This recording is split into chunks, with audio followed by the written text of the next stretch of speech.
اعوذ باللہ من الشیطان الرجیم، بسم اللہ الرحمن الرحیم۔ بحمد اللہ تعالی علم الصرف کے 8ویں لیکچر کے ساتھ آپ کی خدمت میں حاضر ہیں، اور آج انشاءاللہ ہم فعل ماضی مثبت مجہول اور فعل ماضی منفی مجہول دونوں کو دیکھیں گے۔ اگر آپ نے اب تک پچھلے لیکچرز کو نہیں سنا، نہیں سمجھا، نہیں دیکھا تو ہماری آپ سے گزارش ہے کہ آپ پہلے پریویس لیکچرز کو سن لیں، اور ان کو دیکھنے کا آسان طریقہ کار یہ ہے کہ آپ ہمارے یوٹیوب چینل کے اوپر جو پلے لسٹ کا آپشن ہے وہاں پر آپ جائیں، اور علم الصرف کی عربک گرامر کی جو پلے لسٹ بنی ہوئی ہے علم الصرف کے سلسلے میں، آپ اس کو ایکسس کریں، اپنے پاس سیو کریں۔ وہاں پر بالترتیب سارے لیکچرز موجود ہوں گے، ان کو دیکھیں، سمجھیں، وہاں سے سیکھیں، اور پھر اگر آپ اس لیکچر کو سمجھیں گے تو انشاءاللہ آپ کو بہت فائدہ ہوگا، اور آگے آنے والے لیکچرز بھی انشاءاللہ اسی پلے لسٹ کے اندر اویلیبل ہو جائیں گے۔ فعل ماضی مثبت مجہول کے متعلق میں آپ کو ذکر کرنے سے پہلے تھوڑا سا پیچھے لے کر جاؤں گا، اور وہاں پر آپ کو میں بتاؤں کہ ہم نے معروف اور مجہول کا کانسیپٹ پریویس لیکچرز کے اندر بھی دیکھا تھا کہ اگر کام کی نسبت کام کرنے والے کی طرف ہو تو ہم کہتے ہیں کہ یہ معروف ہے۔ فار ایگزامپل یہاں پر آپ دیکھتے ہیں مثال، ہمارے پاس ایک لفظ ہے شربن، ٹھیک ہے، یہ ہے کام، پینا، صحیح۔ اور اگر اس شربن سے میں نسبت کروں بھائی پانی پینے والا شخص، ٹھیک ہے، یا جوس پینے والا شخص، تو پینے والا، پینے والا یہ کون ہے؟ فاعل، کام کرنے والا۔ تو جب میں اس کی طرف نسبت کروں گا فعل کی تو یہ ہو جائے گا معروف، کیونکہ یہاں پر اب فعل کی نسبت جو ہے وہ میں نے کام کرنے والے کی طرف کی ہے۔ اور اب مثال کے طور پر یہاں پہ میں بات کرتا ہوں فار ایگزامپل پانی کی، تو اب پینے والا یہ وہ شخص ہے کہ جس نے پانی پیا ہے، پیا کیا گیا؟ وہ پانی پیا گیا ہے۔ تو جب میں یہ کہوں گا کہ پانی پیا گیا تو اب میں نے اس فعل کی نسبت جو ہے یہاں پر کر دی مفعول کی طرف، مفعول جس کے اوپر اس کا فعل جس کے اوپر واقع ہوا ہے اس کو ہم کہتے ہیں مفعول۔ تو یہاں پر جب ہم فعل کی نسبت جو ہے وہ مفعول کی طرف کریں یا جس پر کام کیا گیا اس کی طرف کریں تو اس کو کہا جاتا ہے مجہول۔ آسان الفاظ میں اگر آپ نے انگلش گرامر پڑھی ہے تو وہاں پر ہم اس معروف کو کہتے ہیں ایکٹیو، یہ ہوتا ہے ایکٹیو، اور یہ ہوتا ہے پیسو۔ تو ایکٹیو اور پیسو کا تصور اگر آپ کے ذہن میں ہے تو آپ کو یہ سمجھنا بہت آسان ہو جائے گا۔ خلاصہ یہ ہے کہ اگر ہم کام کی نسبت کام کرنے والے کی طرف کرتے ہیں تو اس کو کہا جاتا ہے معروف، اور اگر کام کی نسبت اس شے کی طرف کی جائے جس کے اوپر کام کیا گیا ہے، جیسے پانی کی طرف ہم نے پینے کی نسبت کی کہ پانی پیا گیا ہے، تو اس کو کہا جاتا ہے مجہول۔ اس چیز کو سامنے رکھنے کے بعد اب آپ کے ذہن میں یہ بات آ گئی ہوگی کہ جب ہم فعل ماضی مثبت مجہول کی بات کرتے ہیں تو اس میں ہمارے پیش نظر وہ شے ہوتی ہے جس پر کام واقع ہوا ہے۔ فار ایگزامپل یہاں پر اگر ہم شربن کو لیں، شربن کو ہی اگر ہم مصدر کے طور پر لے لیں تو اس شربن کو اگر ہم مجہول کے صیغے کی طرف لے کر جائیں تو یہاں پر اب ہمارے گفتگو کا جو مین مرکز ہوگا یا جو مین ٹاپک ہوگا وہ پانی ہوگا، جو پانی پیا گیا ہے، ٹھیک ہے۔ اچھا، اسی طریقے سے اگر آپ دربن کو لے لیں، مارنے کو، تو اب یہاں پر ہم مارنے والے کی بات نہیں کریں گے کہ مارا کس نے ہے، ہم بات اس کی کریں گے جس کو مارا گیا ہے، اسی کی طرف ہم منسوب کریں گے فعل کو، تو یہ ہو جائے گا مجہول۔ اب میں اس کے اوپر تھوڑا سا آپ کو مزید تفصیل سے سمجھاتا ہوں اور اس کے صیغے ہم دیکھتے ہیں، لیکن اس دفعہ ہم ٹیبل کی فارم میں نہیں دیکھیں گے۔ جیسے مثال کے طور پر یہ ہے ضربا، اس کا مطلب کیا ہے؟ مارا اس ایک مرد نے، مارا اس ایک مرد نے۔ اب ہم اس شخص کی بات کر رہے ہیں جس نے کام کیا ہے، مارنے کا کام جس نے کیا، ہم اس کی بات کر رہے ہیں۔ اب اگر ہمیں اس سے جو ہے وہ فعل ماضی مثبت مجہول کا پہلا صیغہ بنانا ہے تو اس کو بنانے کا طریقہ کار یہ ہوگا، اگر مثال کے طور پر میں یہاں پہ مصدر لیتا ہوں ضربن، مارا، ٹھیک ہے، ضربن کا مطلب ہوتا ہے مارنا۔ اب جب میں اس ضربن سے فعل ماضی مثبت معروف کا پہلا صیغہ بنا رہا تھا، یعنی واحد مذکر غائب کا، تو اس کو بنانے کا طریقہ کیا تھا کہ میں نے فا کلمے کے اوپر جو ہے وہ زبر لگایا تھا، عین کلمے کے اوپر اکارڈنگ ٹو دا گروپ یا باب کے اعتبار سے میں نے جو ہے وہ زبر زیر پیش کچھ بھی میں لگا سکتا ہوں، اور آخر میں جو لام کلمہ ہے اس کے اوپر میں نے زبر لگایا تھا، تو یہ بن گیا تھا فعل ماضی مثبت معروف بنا تھا، ٹھیک ہے۔ اور اگر میں نے اس کے آگے ما لگا دیا تو یہ فعل ماضی منفی معروف بن گیا۔ اب مجہول بنانے کا طریقہ کار یہ ہوتا ہے کہ میں یہاں پر یہ صیغہ دیکھوں، یہ جو مصدر ہے اس کو دیکھوں گا، اور اس مصدر سے جب میں پہلا صیغہ بناؤں گا تو پہلا صیغہ بنانے کا طریقہ کار یہ ہوگا کہ فا کلمے کے اوپر اب میں پیش لگاؤں گا، زبر نہیں لگاؤں گا۔ یہ فکس ہے کہ میں فا کلمے کے اوپر آخر تک جتنے بھی صیغے ہوں گے سب کے اندر جو ہے وہ پیش لگاؤں گا۔ لام کلمے کے اوپر میں وہی زبر لگاؤں گا، اور عین کلمے کو نیچے ہم لوگ پہلے لگاتے تھے باب کے اعتبار سے، جیسے مثال کے طور پر سمیع لگایا، فتح لگایا، کرومہ لگایا، نہیں تو جو عین کلمہ ہے اس میں ہم زبر زیر پیش تینوں لگا سکتے تھے۔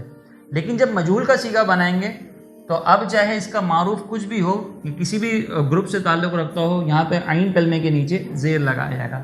ضربا وہاں پہ سمیع کا تھا، وہ سمیع سے ہم نے کیا کیا تھا، سمیع سے ہو جائے گا سمیع، ضربا سے ضربا۔ اسی طریقے سے اگر ہم فتحہ ہے فتحہ، تو اس سے ہم فتحہ کر دیں گے، ٹھیک ہے، فتحہ۔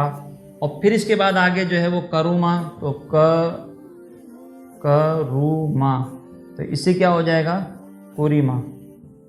تو یہ پورے صیغے ہم اسی طریقے سے پھر اس کو پڑھیں گے۔ اچھا، آگے کے صیغے کس طریقے سے بنائے جائیں گے، تو اس میں آخر کی علامتیں سیم وہی رہیں گی۔ جیسے ہم نے کہا تھا کہ آخر کے اندر اگر تا ہے تو وہ واحد کے صیغوں میں سے کوئی ہوگا، الف ہے تو تسنیہ کے صیغوں میں سے کوئی ہوگا، واو ہے یا نون ہے تو جمع کے صیغوں میں سے کوئی ہوگا۔ تو علامتیں یہاں پر بھی سیم رہیں گی۔ فار ایگزامپل آپ دیکھیں، مثال کے طور پر ابھی ہم نے جو ہے وہ ضربا سے بنایا تھا، تو اب میں ضربت، یہ آپ کو یاد ہوگا کہ فرسٹ لیکچر کے اندر میں نے کہا تھا ضربت علیہم الذلۃ والمسکنہ، یہ میں نے آیت مقدسہ پڑھی تھی، تو وہ ضربت یہی والا صیغہ ہے، ضربت۔ اب یہاں پر دیکھیں تا اپنی جگہ پر ہے۔ اسی طریقے سے اگر مثال کے طور پر ضربتما میں اگر کرتا ہوں ضربتما، تو یہاں پر بھی دیکھیں تما اپنی جگہ پر موجود ہے۔ پھر یوں ہی آپ جو ہے وہ ضربتن کر سکتے ہیں، ضربتم بھی ایک ہوتا ہے صیغہ، ضربتم اور ضربتن، تو یہ جو ہم نے وہاں پر علامتیں پڑھی تھی صیغوں کے اندر، تو یہ ساری علامتیں وہی ہوں گی جو ہم نے فعل ماضی مثبت معروف کے اندر پڑھی تھی۔ سیم اسی پیٹرن کے اوپر آپ نے جو ہے وہ ان صیغوں کو لکھنا ہے۔ چینجنگ کیا ہوگی کہ فا کلمے کے اوپر ہم لگائیں گے پیش، اور عین کلمے کے اوپر چاہے وہ کسی بھی گروپ سے ریلیٹڈ ہو ہم اس کے نیچے لگا دیں گے زیر۔ باقی اس کے علاوہ جو ساری چیزیں وہ اپنی جگہ پر ایز اٹ از رہیں گی۔ جیسے اگر مثال کے طور پر ضربا تھا تو ضربا ہو جائے گا، اگر سمیع تھا تو سمیع ہو جائے گا، اگر کرومہ تھا تو کریمہ ہو جائے گا، باقی ساری چیزیں اپنی ترتیب پر چلتی رہیں گی۔ اسی طریقے سے اگر ہم اس کا منفی دیکھیں تو جیسے ہم نے وہاں پر ایکٹیو کے اندر کیا کیا تھا، معروف کے اندر، کہ وہاں پر بھی ہم نے معروف میں جب ہم منفی کی طرف جا رہے تھے تو ہم نے ضربا کے سے پہلے ما لگا دیا تھا، تو نتیجہ کیا بنا تھا، نتیجہ اس کا یہ بنا تھا کہ وہ منفی ہو گیا تھا۔ ضربا مارا اسے ایک مرد نے، ما ضربا نہیں مارا اسے ایک مرد نے، تو سیم ہم یہاں پر جو ہے وہ ما لگا دیں گے تو یہ منفی ہو جائے گا، فعل ماضی منفی مجہول ہو جائے گا، ٹھیک ہے۔ تو یہ پوری گردان آپ کی اس طریقے سے بن سکتی ہے۔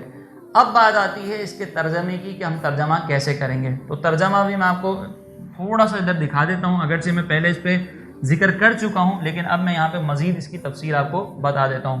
فار ایگزامپل یہاں پر ہم نے بات کس کی ہے کہ فعل کو کس کی طرف منسوب کیا جا رہا ہے، جس کے اوپر کام ہوا ہے۔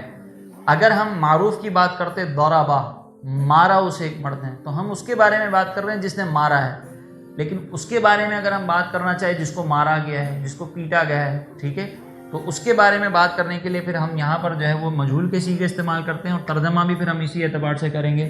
فار ایگزامپل یہاں پر جو ہے وہ ضربا اگر ہے تو ہم اس کا ترجمہ کریں گے مارا گیا اس ایک مرد کو۔ اسی طریقے سے اگر مثال کے طور پر ہم اس کو کر دیں ما ضربا، اس کا مطلب ہو جائے گا نہیں مارا گیا اس ایک مرد کو، نہیں مارا گیا اس ایک مرد کو۔ اسی طریقے سے پھر آگے جتنے صیغے ہیں، نہیں مارا گیا اس ایک عورت کو، نہیں مارا گیا آپ ایک مرد کو، نہیں مارا گیا آپ ایک عورت کو، نہیں مارا گیا مجھے ایک مرد کو یا مجھے ایک عورت کو۔ اسی طریقے سے نہیں مارا گیا ان دو مردوں کو، ان دو عورتوں کو، آپ دو مردوں کو، آپ دو عورتوں کو، ہم سب مردوں کو، ہم سب عورتوں کو۔ اسی طریقے سے پھر آپ آگے چلے جائیں جمع کے سیغوں کے اوپر کہ نہیں مارا گیا ان سب مردوں کو، نہیں مارا گیا ان سب عورتوں کو، نہیں مارا گیا آپ سب مردوں کو، نہیں مارا گیا آپ سب عورتوں کو. تو اس طریقے سے یہ ترجمہ پورا ہوتا چلا جائے گا.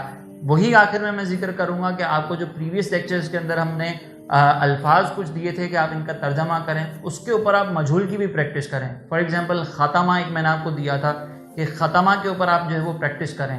اگر آپ اس لفظ ختمہ کو مجہول کی طرف لے کر آئیں، فعل ماضی مثبت مجہول کی طرف، تو یہ بن جائے گا ختمہ. فا کلمے کے اوپر پیش، عین کلمے کے نیچے زیر، اور لام کلمے کے اوپر وہی جو ہم زبر دیتے آئے ہیں وہ رہے گا، ختمہ ہو جائے گا. اب یہاں پر مہر نہیں لگائی گئی اس ایک مرد پر. یہ ترجمہ اگرچہ سننے میں بڑا عجیب سا لگے گا، یا آپ اس کو سمیع سے لے کر چلے جائیں کہ نہیں سنا گیا اس ایک مرد کو، نہیں سنا گیا اس ایک عورت کو، نہیں سنا گیا آپ ایک مرد کو. اگر آپ سمیع کا سمیع کر کے لے کر جائیں تو یہ بھی ہو سکتا ہے. جیسے فار ایگزامپل میں نے آپ کو پیچھے ایک صیغہ بتایا تھا سمیع، اس کا مطلب ہوتا ہے سننا.